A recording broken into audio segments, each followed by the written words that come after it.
1971 की बात है। ये वो समय था जब दुनिया तेजी से बदल रही थी। तकनीक, राजनीति और समाज में बड़े बदलाव हो रहे थे। नवंबर का महीना था, ठंड का दिन। हवा में एक अजीब सी खामोशी थी, जैसे कुछ बड़ा होने वाला हो। डैन कूपर नाम का एक आदमी पोर्टलैंड, ऑरेगन में एक प्लेन में चढ़ा। वो एक साधारण यात्री की तरह दिख रहा था, लेकिन उसकी आंखों में एक अलग सी चमक थी। वो सिएटल, वॉशिंगटन जा रहा था। ये एक छोटी सी फ्लाइट थी, लेकिन इसके पीछे की कहानी बहुत बड़ी थी। लेकिन ये कोई आम फ्लाइट नहीं थी। इस फ्लाइट ने एविएशन हिस्ट्री में एक नया अध्याय जोड़ा। ये कहानी है अमेरिका के सबसे बड़े रहस्यों में से एक की। कूपर शांत इंसान था। उसने अपने चारों ओर के लोगों से ज्यादा बात नहीं की। वो अपने आप में रहता था। उसकी हरकतें सामान्य थीं, लेकिन उसके मन में कुछ और ही चल रहा था। लेकिन उसका एक प्लान था, एक ऐसा प्लान जो उसने बहुत सोच समझकर बनाया था। उसने अपने साथ एक ब्रीफकेस लिया था, जिसमें कुछ खास था। एक ऐसा प्लान जो पूरी दुनिया का ध्यान खींचेगा। जब उसने अपने प्लान को अंजाम दिया, तो हर कोई हैरान रह गया। एक ऐसा प्लान जो आज तक अनसॉल्व्ड है।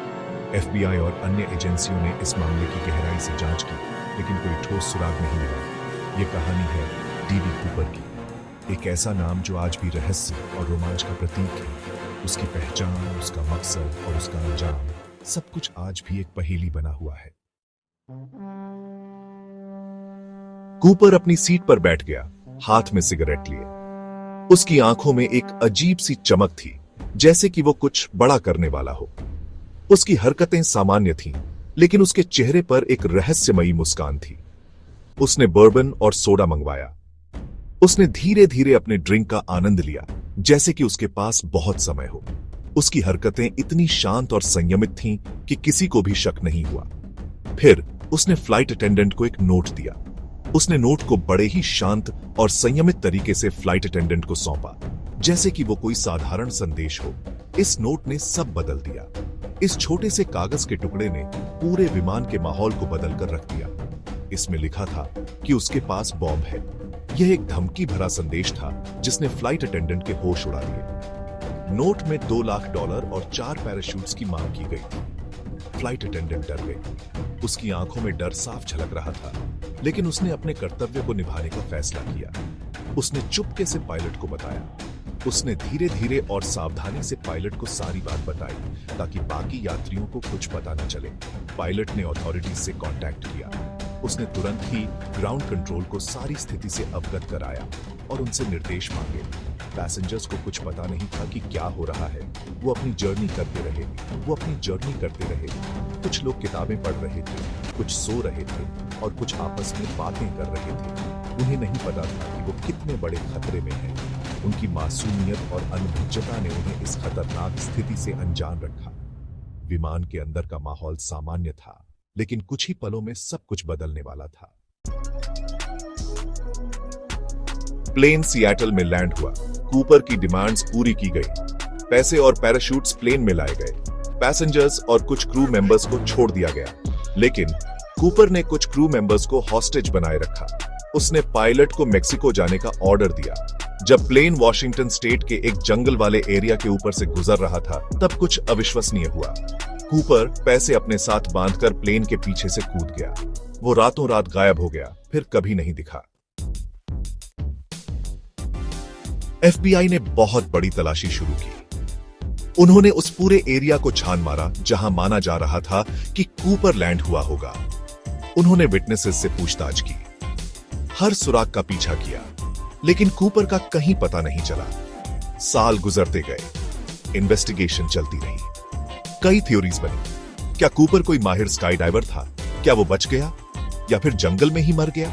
रहस्य गहराता गया, लोगों को सोचने पर मजबूर करता रहा। इतने सालों में FBI ने सैकड़ों सस्पेक्ट्स की जांच की।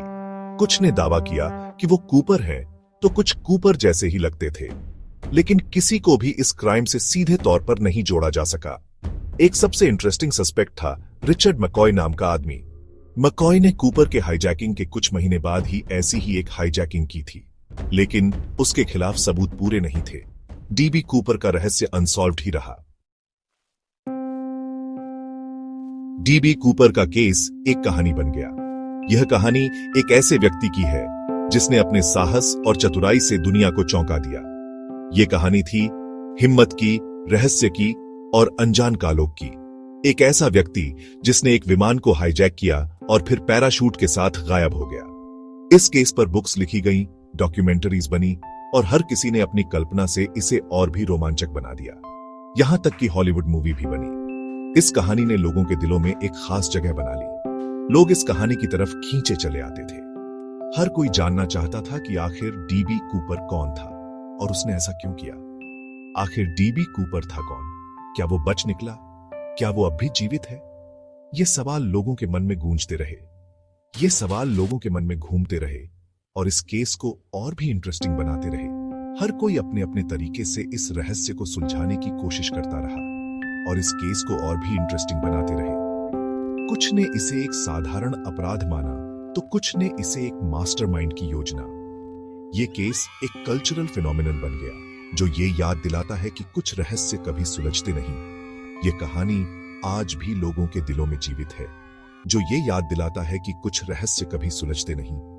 डीबी कूपर का केस हमें यह सिखाता है कि कभी-कभी सबसे बड़े रहस्य वही होते हैं जो अनसुलझे रह जाते हैं। 1980 में एक छोटे बच्चे ने एक हैरान करने वाली खोज की।